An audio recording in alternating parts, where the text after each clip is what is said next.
सभी को सादर जय जिनेन्द्र। क्या आप जानते हैं वैशाख शुक्ल तृतीया के दिवस को हम अक्षय तृतीया के रूप में क्यों मनाते हैं? इस अक्षय तृतीया पर्व की क्या विशेषता है? इसको मनाने के पीछे क्या कारण है? यदि नहीं तो आइए इस छोटी सी स्टोरी के माध्यम से इसकी विशेषता को, इसके महत्व को जानने का प्रयास करते हैं।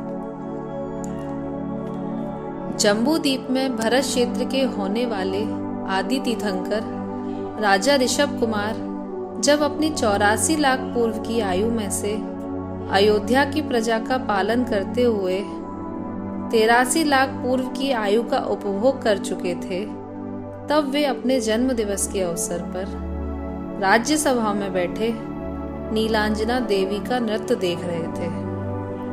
नृत्य करते करते उस देवी की मृत्यु होता देख उनको जगत की नश्वरता का, स्वार्थ वृत्ति का विचार आया और इस दुखमय संसार को असार जानकर उन्होंने उसका त्याग करने का दृढ़ निश्चय किया।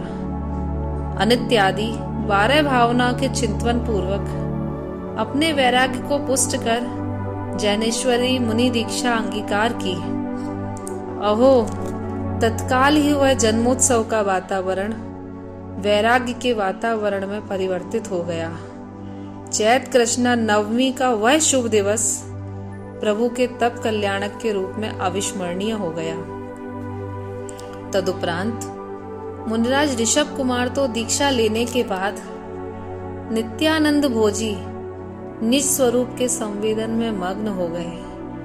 अहो, निज रस से आपूर्ण वे सौम्य मुद्राधारी मुनिवर ऐसे प्रतीत हो रहे हैं मानो कर्मों का क्षय करने की तैयारी कर रहे हो, प्रतिक्षण शुद्धात्मा के विलास को भोग रहे हैं। परंतु उनके साथ नवदीक्षित हुए अन्य 4000 राजा स्वरूप अस्थिरता के कारण पथभ्रष्ट होने लगे। लेकिन मुनिराज ऋषभ कुमार तो अपने शुद्धोपयोग में ही केली कर चैतन्य रस का पान कर रहे हैं। इस प्रकार 6 महीने तक तो वे बड़भागी मुनिराज अपने निराहारी स्वरूप में ही रत रहकर तृप्तता अनुभव कर रहे हैं। फिर एक दिवस इस भरत क्षेत्र में श्रावकों को आहार दान की विधि का ज्ञान कराने के लिए उन्हें आहार लेने का विकल्प आया। तब मुनिराज अंजलि लेकर जंगल से नगर की ओर आहार हेतु गमन करने लगे।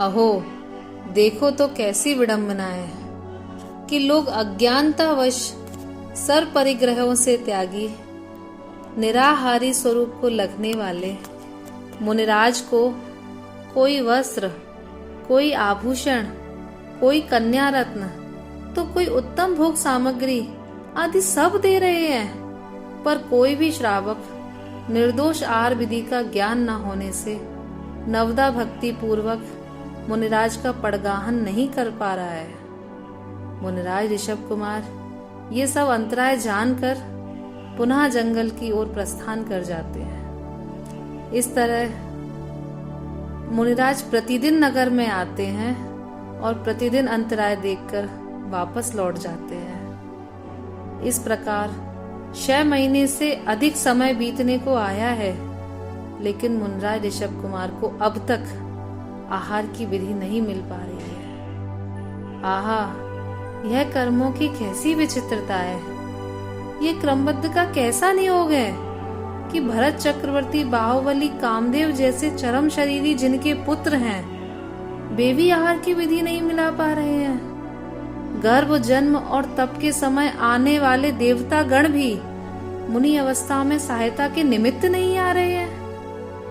अहो, तथापि वे प्रभु तो अपने ज्ञानानंद रस का पान कर ऐसे तृप्त हैं मानो आहार करके ही लौटे हों। उनके मुख पर किंचित भी मलिनता, किंचित भी शोभ के भाव के स्थान पर परम शांतता, संतोष, आत्मिक रसास्वादन के भाव ही झलक रहे हैं।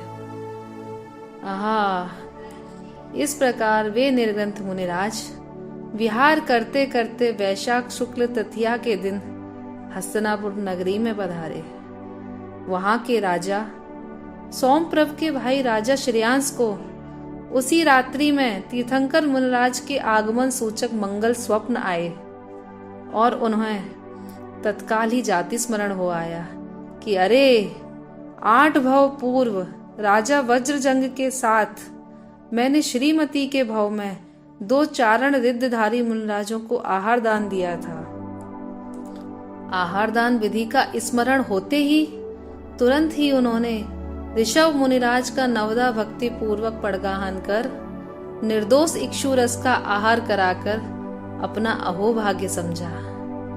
राजा श्रेयांस मुनिराज को आहार कराकर अपने आप को धन्य धन्य अनुभव कर रहे हैं, आनंद विभोर होकर मुनिराज की भक्ति कर रहे हैं और अंतर में ऐसे भाव उमड़ रहे हैं, परम दिगंबर संत पधारे, आंगन में आज मेरे,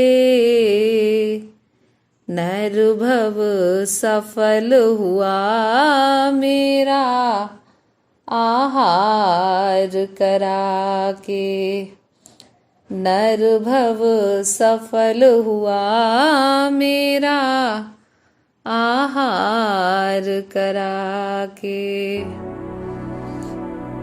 अहो, आज पूरे 1 वर्ष बाद मुनिराज ऋषभ कुमार का प्रथम पारणा हस्तिनापुर नगरी में राजा श्रेयांस के द्वारा हुआ। सारा नगर आहार की विधि को देख रहा है, सीख रहा है, हर्षित हो रहा है। चारों ओर से जय जयकार के स्वर सुनाई दे रहे हैं। स्वर्गों से देवगण भी अनुमोदन कर रहे हैं, पंचाश्चर्य हो रहे हैं, रत्न बरस रहे हैं। राजा श्रेयांस भी हर्षित हो कृतकृत हो रहे हैं। जय बोलिए महामुनिराज ऋषभ कुमार की जय हो, राजा श्रेयांस की जय हो।